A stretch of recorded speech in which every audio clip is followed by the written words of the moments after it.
Hello everyone. Welcome to our Live at 5 video tour series. I am coming to you live from Saarinen House on Academy Way here at Cranbrook Academy of Art, part of Cranbrook Educational Community. I'm so glad that all of you could join us today. We sent an email out to all 3,000 or 8,000 people who are subscribers to the Cranbrook Center for Collections and Research. So I hope that some of my viewers are coming in from the email that you got earlier this afternoon. These Live at 5 tours are going to be with me, your host and resident curator, Kevin Adkisson. I hope that everyone is following the governor's orders and staying at home and sheltering in place. I am. I just happen to be blessed enough to live here at Cranbrook. And so part of the goal of these tours is to bring Cranbrook and its many beautiful treasures and works of art and architecture to you at the comfort of your home while the campus is still closed. So each week we're going to look at a different aspect of Cranbrook's rich history. We'll go from building to building. This week I wanted to come here to Saarinen House, which was built in 1930 as the president's residence. Eliel Saarinen was Cranbrook's first president, and his wife, Loja Saarinen, was the first instructor in weaving and ran her weaving workshop here at Cranbrook. Eliel Saarinen is a Finnish architect. He immigrated from Finland to America in 1923 after coming in second place in the Chicago Tribune Tower competition. And Eliel Saarinen had already had a long career in Finland. He had worked as an architect starting in the late 1890s. He got famous in 1900 when he designed the Finnish pavilion at the Paris World's Fair. And back in Finland, he designed the National Railway Station. He designed churches and city halls. He designed hundreds of apartment blocks. He really designed countless buildings. He also designed Finnish money, Finnish currency. He was a celebrity if there ever was a celebrity Finnish architect. When he came to America, it was to expand his career to escape political and economic stress in the newly independent Finland. And he came to Cranbrook in 1925 to help realize the dream of George and Ellen Scripps Booth of turning this plot of farmland into a educational community.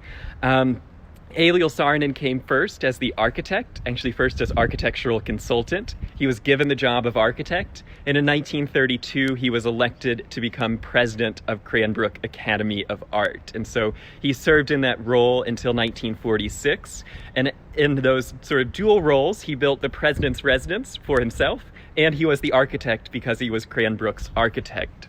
He taught at Cranbrook both architecture and town planning, and he really viewed the house as part of this larger town plan. So you see how Saarinen House has the same roof height, the same setback as all of its neighbors. He creates this very urban street.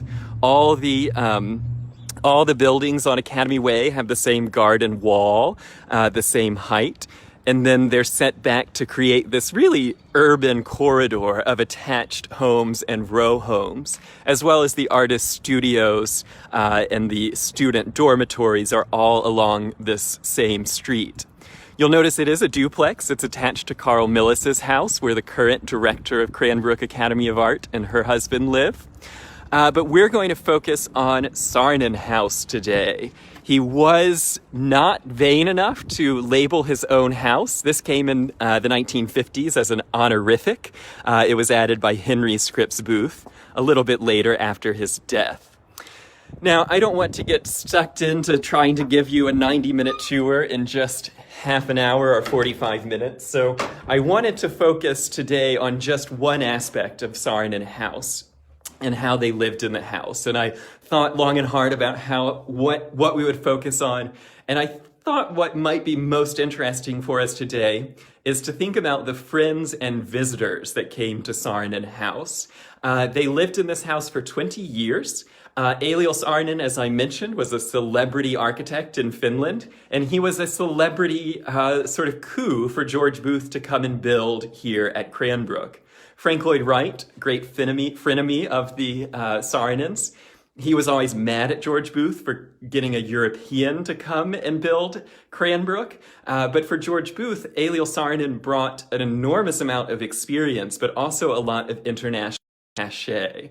And we can think about Eliel Saarinen's immigration to Cranbrook and to America as the first wave of European architects escaping persecution, escaping political and economic turmoil in Europe, and resettling in America.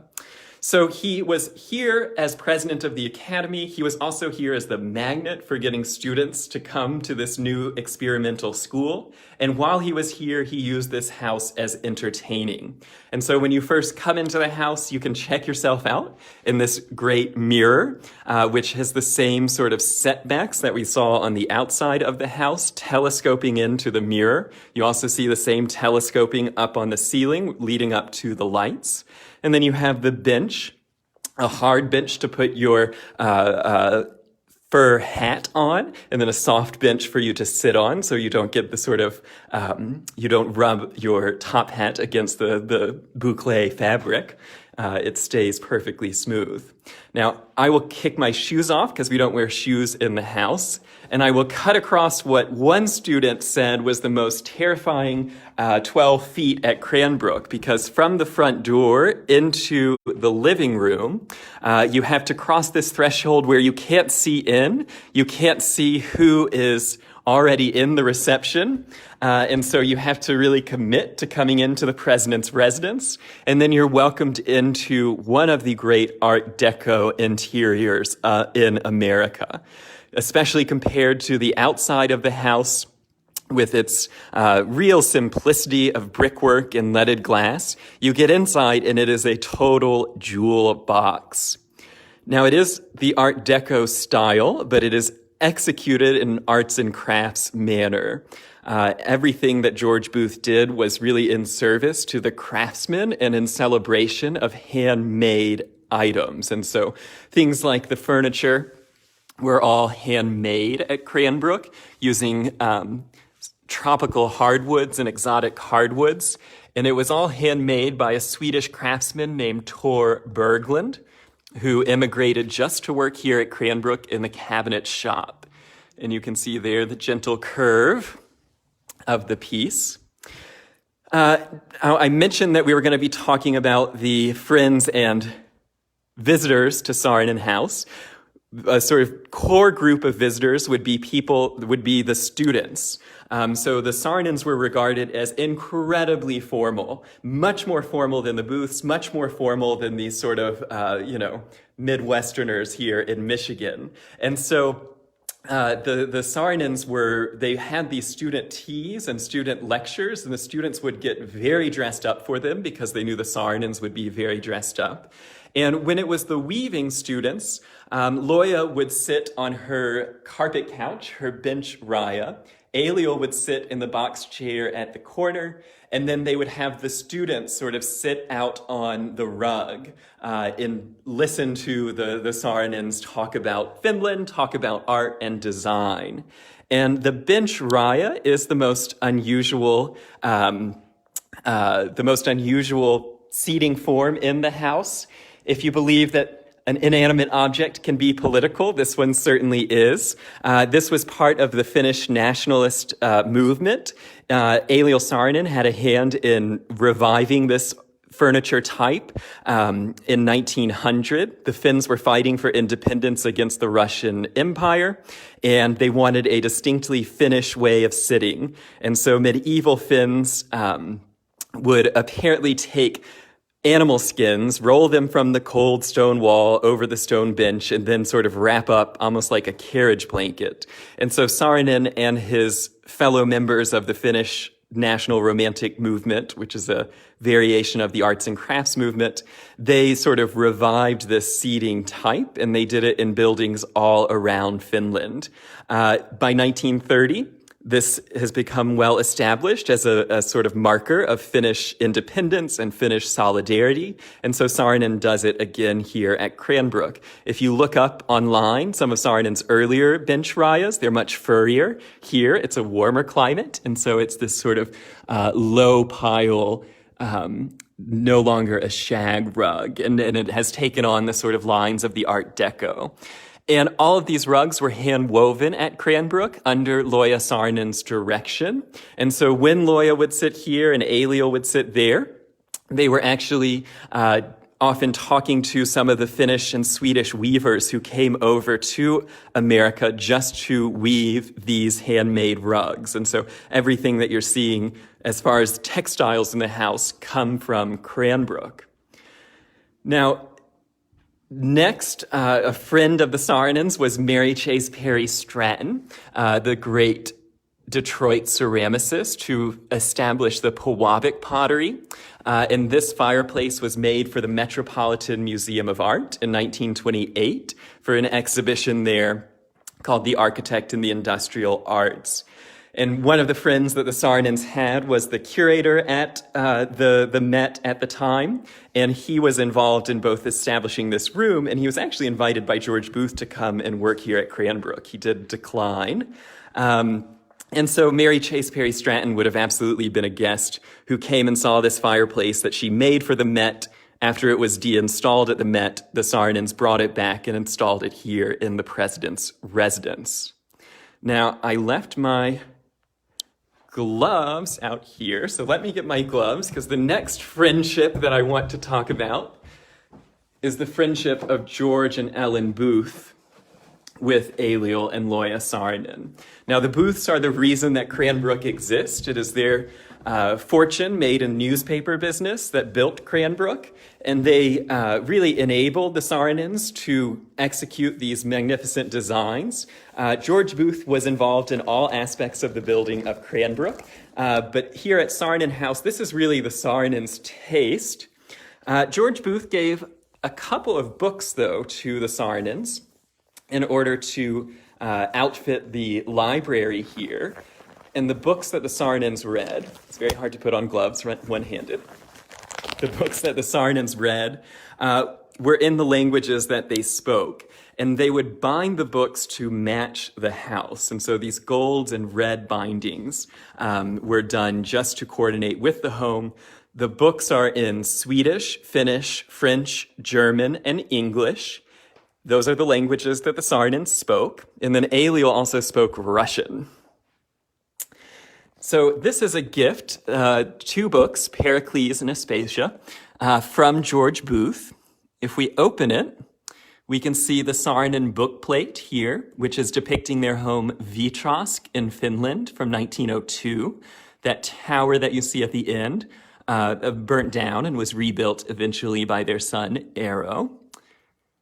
But if we flip to the next page, we see this inscription: "To Mr. Eliel Saarinen, my friend and co-worker in the building of Cranbrook, given on his 60th birthday at Cranbrook, Bloomfield Hills, Michigan, in the year 1933, with sincere hopes that he may live a long and happy life. George Goff Booth." So, a little book from George Booth. He also gave a copy of his own Pleasures of Planting, which was from 1902, and that copy is also here in the library. He gave that to the Saarinens in 1924, before the Saarinens ever came to Cranbrook, when he was instructor at the University of Michigan. Now, after you, as a student, you would sit on the floor and listen to Eliel and Loja. As a guest, though, you would be able to enjoy this beautiful living room, and you would have your cocktails, and you would have your snacks sort of floating around. This very formal arrangement of furniture, but great for receptions because it's fully open. After dinner was served, or when dinner was ready to be served, though, these curtains would swing open and reveal the dining room. And this is the most beautiful dining room at Cranbrook, certainly the most beautiful dining room at Cranbrook, one of the most beautiful dining rooms in the country. Here we have this sort of high-style Art Deco. And who all was eating here? Well, if it was just the family, they actually rarely ate here. The family would eat in the kitchen, in a smaller dining area. This is where Saarinen could entertain. It's where he could sort of show off all the power of Cranbrook and the sort of beauty of his own design. If it was a small dinner party, just 6 people, as it is here, your table is perfect. If you're trying to have an even more intimate dinner, though, the table actually can become smaller by pulling out these melon rind-shaped leaves. And so you could pull these leaves all the way out, and you were left with a smaller table. There you can see how they slide in on these brackets.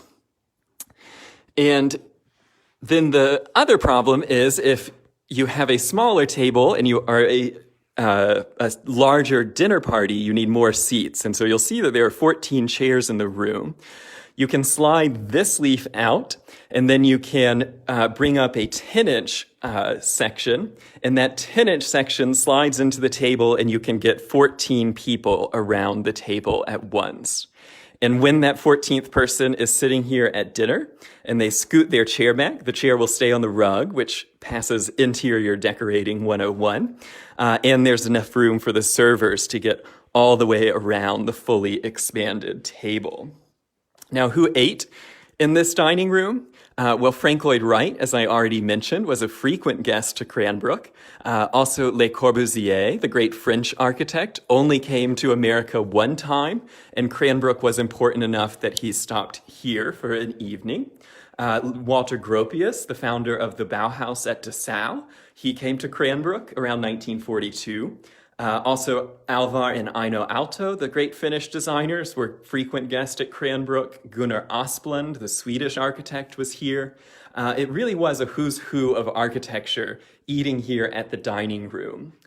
And this house stayed as the president's residence until 1990, and the table was used off and on through that period. And so other people who ate here after the Saarinens passed were people like Minoru Yamasaki, the architect of the World Trade Center, who lived just down the street. Cesar Pelli, Robert Venturi, and Denise Scott Brown had dinner here. And Louis Kahn, the great modernist architect. And then one of the last dinners that was here was Yoko Ono. So it is a who's who of people who have sat and dined at this table.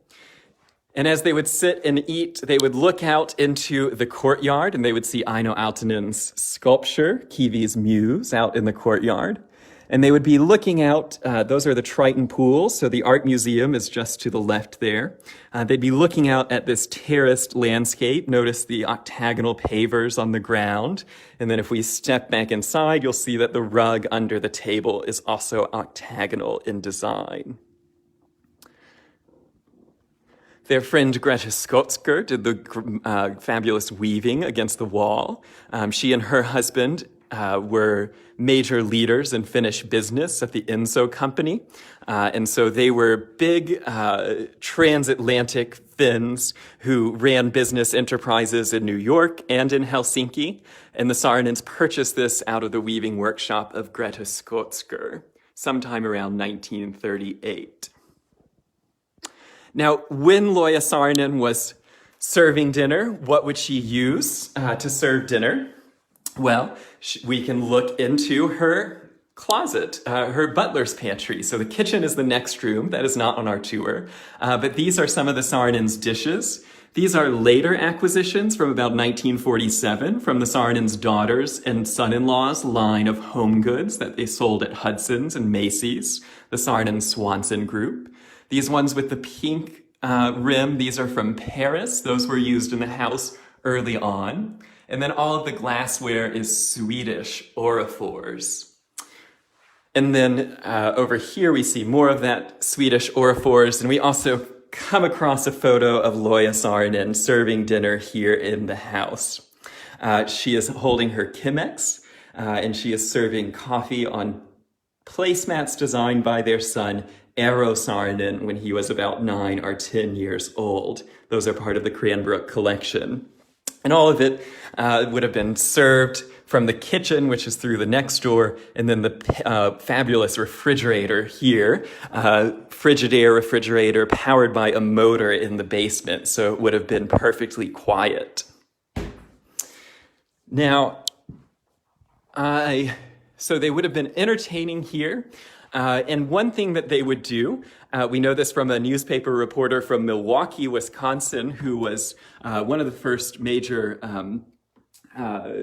fashion reporters who came and visited the house, and she had dinner here in the dining room, and she was served for dessert pineapple upside down cake. And so she had one of those golden plates with a golden round of pineapple with a red cherry in the center, and she asked Loja Saarinen, "Do you serve this to coordinate with the room?" And Loja Saarinen just looked at her and smiled and then directed the conversation elsewhere. So the Saarinens were really total work of art. They designed everything here, the furniture, the textiles, the plates. They designed the Cranbrook logo. They designed their entire life. It was a total work of art, including the dinner. And if we look at the living room rug, you see the Cranbrook Academy logo knotted into the rug. That just marks it as property of Cranbrook Academy. George Booth paid for all of this through the Cranbrook Foundation, and so all of this belonged to Cranbrook. It was not the Saarinens' personal property, though they did design it all. One of the flaws of Facebook Live, I have no idea what time it is, so I'm just gaining followers, so I'm just going to keep going. I debated taking you upstairs or not, because if we're talking about friends and visitors of Saarinens, they would not have had friends and visitors up here in the breakfast nook or in the bedrooms. There were guest houses at Cranbrook, though their closest guest, including Frank Lloyd Wright, would have stayed up here. But I thought, hey, we're only on tours on Wednesday, so I want you to be able to see everything, so we'll come upstairs into the really wonderful breakfast nook. This is a window treatment, a curtain designed by Loja Saarinen and woven by her weavers over at the studio Loja Saarinen. And it's actually a narrative curtain, so you can see here this figure with a green head, his blue arms, his legs. This is the Kalevala, who is pulling Finland out of the Baltic Sea down at the bottom. And Finland is the little green hills. And so this is the mythical god who created Finland. And he has descended down the curtain from the heavens up at the top with their little mountains and clouds. And the interplay between the magnolia tree that is just about to blossom, and then the leaded glass windows of Eliel's design, to then the curtain by Loja is just spectacular. Beneath it sits a bench, a settle bench in the Swedish style, designed by Eliel, and it has these wonderful little telescoping motifs, the same design motif that we saw in the rug, in the dining room niches, on the fireplace, even on the furniture downstairs, another variation of this telescoping or ziggurat form. This time it has the gilding, these little golden moments that sort of catch the light. And this is actually the original paint and gilding. One friend of the Saarinens was Maya Anderson Virda, and she was a celebrity hand weaver who worked in Stockholm. And Loja Saarinen convinced George Booth to help write a immigration visa paperwork for Maya, for Virda to come over to Cranbrook to be the supervisor and designer for Studio Loja Saarinen. She was slightly older than the Saarinens, but she designed the rugs that you see here, Maya Anderson Virda. And they're all inspired by Finnish textiles from history. And so this is a 1798 Finnish wedding raya. It is not a family heirloom. Eliel Saarinen was very interested in collecting Finnish antiques as part of building up that idea of a Finnish national identity. Finland was not a country, an independent country, until 1917. And so Saarinen collected these antiques to try and build up this momentum towards Finnish independence. Around the upstairs hallway here, we see all these wonderful paintings designed by the Saarinen's daughter, Pipsan Saarinen Swanson.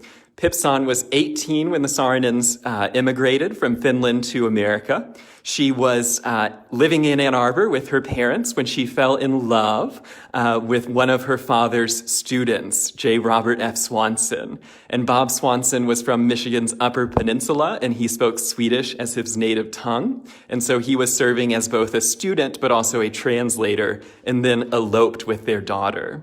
And Pipsan called herself a colorist. We might call her a decorator, but she hand-painted each of these designs on all of the bedroom doors. This room here would have been Eero's room, and then the grandchildren's room. The desk here is from Kingswood. None of the furniture that the Saarinens used in these smaller bedrooms survives. And so they are not on the rest of the tour. But when Frank Lloyd Wright was staying at the house, he would have stayed in one of these smaller bedrooms and used the bathroom at the end of the hall. It would have been from one of these rooms that Frank Lloyd Wright set out on foot, walked to the Gregor Affleck house that he designed in 1941, knocked on Mrs. Affleck's door at 3 a.m. and said, "I can no longer stand the architecture of Eliel Saarinen. I had to get out of there." Who knows if it's true what caused him to leave, what dispute they had had, but he did show up at the Affleck's house. Now, I'm now in the master bedroom of Saarinen House, and we are seeing the phenomenal dressing table designed by Eero Saarinen. He would have been about 19 or 20 years old when he designed this for his mother, made by the Caldwell Company in New York. And Loja could use these Art Deco brushes and hand mirrors to help get ready in the morning. The ruffles often catch people off guard, but if you think about flapper dresses and sort of fashion of the 1930s, I think it makes more sense than the sort of Art Deco government buildings and toasters and trains that are more commonly thought of when we think of Art Deco. Elsewhere in this room, we see the womb chair, which brings us to our next friend, our visitor to Saarinen House, which would have been Florence Knoll. This chair went into production in October of 1948. The design is Eero Saarinen. The manufacturer is Knoll International. Now, Florence Margaret Schust Knoll Bassett was born in Bay City, Michigan. She was orphaned around the age of 10. And once she was orphaned, her guardian took her around to different boarding schools, and she came to a brand new school called Kingswood, which is Cranbrook's girls' school. And she said there was no question after she saw the Saarinen architecture at Kingswood, she knew this was the place for her. So she was in the first classes at Kingswood, and she took an art class, and she told her instructor, "I want to be an architect." And her instructor said, "Okay, prove it, build me a little house." And so she made a model, she did drawings of houses, and her instructor marched her over to the Saarinens and said, "This young lady wants to be an architect." And the Saarinens really were charmed by this young woman named Shu, Florence Schust. She went by Shu. And so Florence would spend her holidays here, her Christmases at Saarinen House, and then she would spend her summers in Finland with the family, usually babysitting the Saarinens' grandson. She would go on to study at the Architecture Association in London, and then she came back in 1939, and she studied under her father figure. She studied architecture here at Cranbrook with Eliel. She would go on to marry Hans Knoll and reinvent his furniture company from a sort of revival, very traditional company into the first modern furniture company in the United States. And this was Florence, her very first mega hit.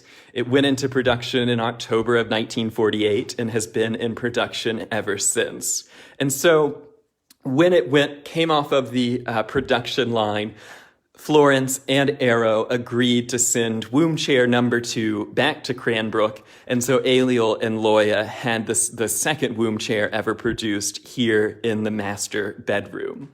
It replaced an earlier chair designed by Arrow when he was just 20 in 1930. That chair, the earlier chair, was also upholstered in this really beautiful coral and gold textile. And this is the original, and this was hand woven at Studio Loja Saarinen. So the studio wasn't just weaving rugs and curtains, it was also weaving upholstery and dress fabric. And the Saarinens were big into costumes and parties, and they had plenty of storage space, and Mrs. Saarinen could open this closet door and then this closet door, and she had a little three-way dressing mirror to check out her different costumes in. And then in the middle door is the bathroom. And so they could slip into the restroom here, and done in this sort of Austrian Wiener Werkstatt style. Again, our tour of friends and visitors of Saarinen House. I doubt that there were any friends and visitors who were coming into the private master bathroom of this very formal couple. But one thing that Maya Grotel, Cranbrook's longtime ceramicist, said was that Loja always had a red rose delivered. I don't know how often, but she always had a single red flower in the bathroom. And I do think that it really brightens this whole space. And the countertops here are structural glass. There is no faucet coming out, so to get the water, you would turn the drain and close the drain, and then get the water, and it would come out here, and it would fill up in the sink like a wash basin. So it was not a sink in the traditional manner. You had to fill it all the way up and then brush your teeth. If we look across the backyard here, you can see it is a 5-bedroom, 5-bath, 5,000 square foot home. The staff bathroom is across the way there. And then there's the covered porch looking down at the sculpture. So the house is L-shaped, and then it has the porch makes it a U-shaped home. I love the little detail how the brick on the outside of the house repeats the same line as the windows going down. So you see the tall, narrow windows repeat in the brickwork. Now, research has told me that at the time, showers were newfangled and showers were gendered, and so it was unsafe for a lady to take a shower, so there is a full bath here. And another rug designed this time by Loja Saarinen. And if we look at the rug, notice it has all the sort of principles of Eliel Saarinen, even at the scale of the rug. So it is not perfectly symmetrical. Nothing at Cranbrook is. There's a gray edge on one side, no gray edge on the other. There's a moment as you shift down in scale for a surprise and delight. You have the little bouquets of flower. It is related to the next largest part, so it's related to the tile of the floor, but then it also is a repeat of the design of the rug on that side of the room. Saarinen taught his students, as I shall now teach you, that when you are designing a building, you design to the next smallest and the next largest scale. So if you've designed a house, you design the furniture, you design the rugs, you design the table setting, the teacup. And then if you design the garden, you design the street, and you design the city. And here at Cranbrook, they were given that remarkable opportunity to do it all. Now I'll head back down to our last room and some of our last stories of friendship. Oh, I forgot, I set out some props. Here in the breakfast nook, this is where they would take breakfast in the morning and tea in the afternoon. And so, oh look, the mail has arrived for the day. The Saarinens were just barraged with requests. So requests for weavings from the Society of Arts and Crafts, from Loja Saarinen. Nordstrom, or Neiman Marcus, also attempted to give her American Artist of the Year, but she wasn't American at the time. Here's a letter congratulating Eliel on his AIA gold, or no, this one is in thanking him for kindness, and that's from Ralph Walker, the great New York Art Deco architect. This is a letter congratulating Eliel on his AIA gold medal in 1947 from William Lescaz, the great New York architect. And here is a letter of congratulations from the Austrian architect based out of Los Angeles, Richard Neutra. So just a small sample of the types of architects who were in communication with the Saarinens and congratulating them for their many awards and accomplishments.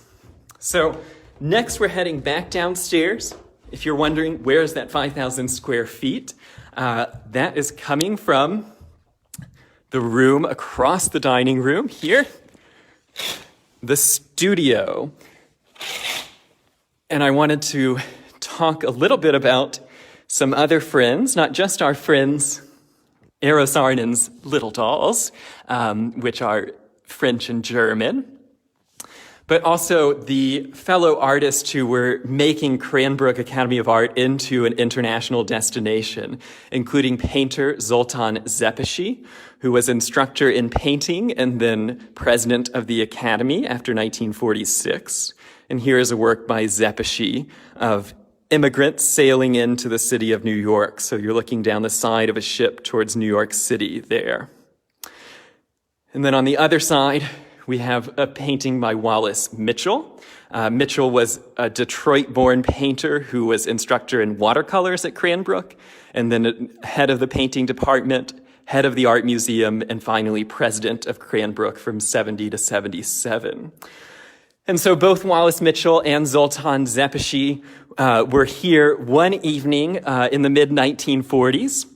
And they were waiting for Frank Lloyd Wright, having a dinner in his honor. And Eliel was sitting in that corner. Here is Frank Lloyd Wright visiting campus with his signature look, his hat, his overcoat and cape, his cane. And everyone had seen Frank Lloyd Wright already, but he was not here for dinner. And he's showing up later and later. Where is Frank Lloyd Wright? Where is Frank Lloyd Wright? Finally, he comes in and he sort of stands over this cozy corner, and Eliel is there and all the faculty is arranged around him.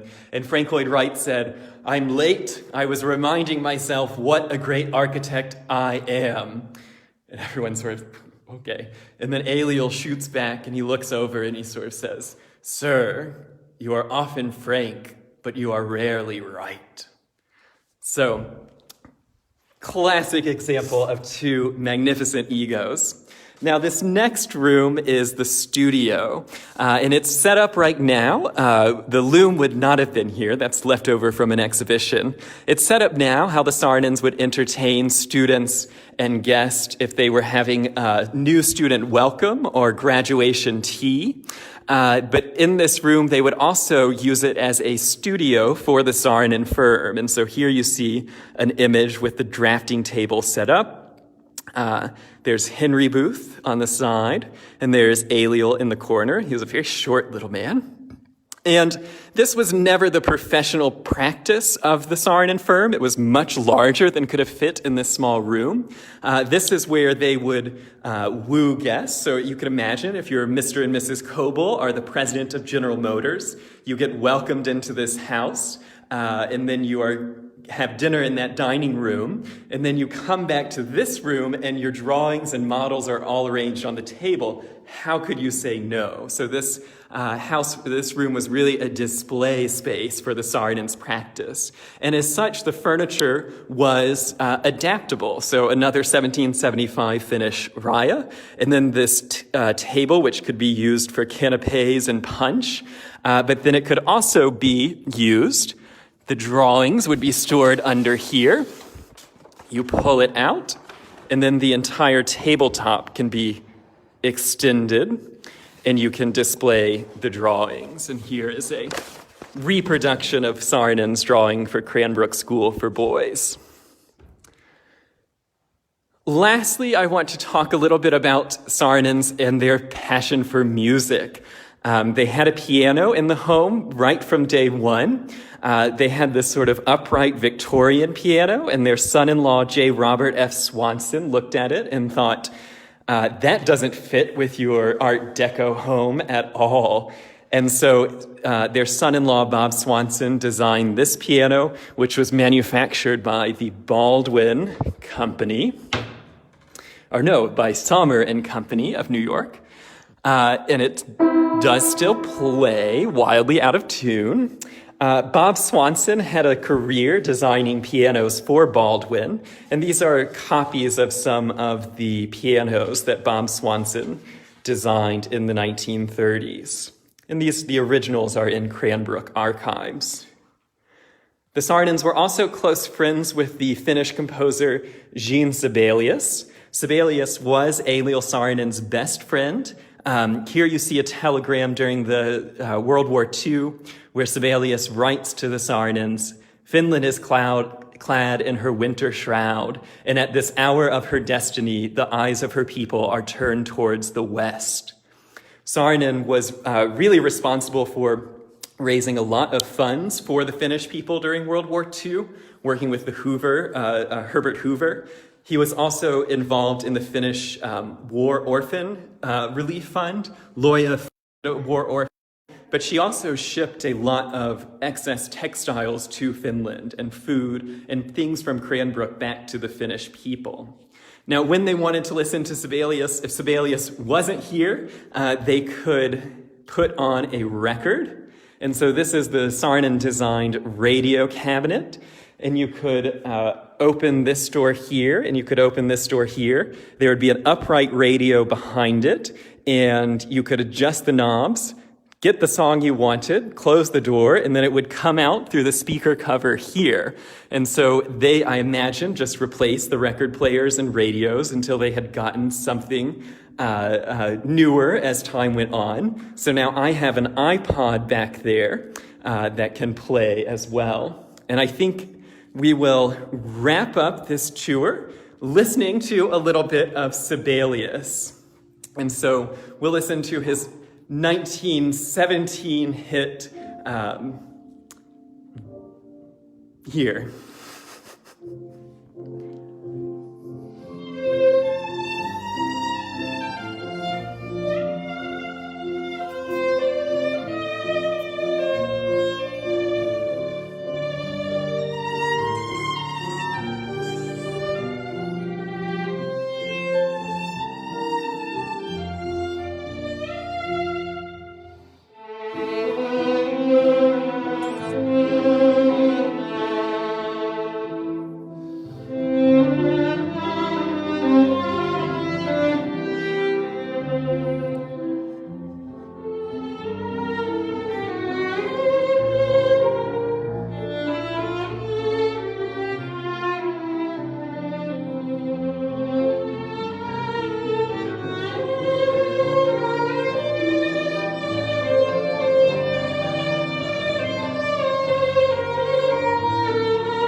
So thanks everyone for joining us for our tour. I hope that everyone is doing well in their quarantine and staying at home. Chase and I are quarantined here at Cranbrook, so we wanted to bring you some beautiful things, some interesting stories, and the joy of Cranbrook to you all. I will see you next Wednesday on Facebook Live and Tuesday and Thursdays on Instagram Live, always at 5 o'clock. See you then.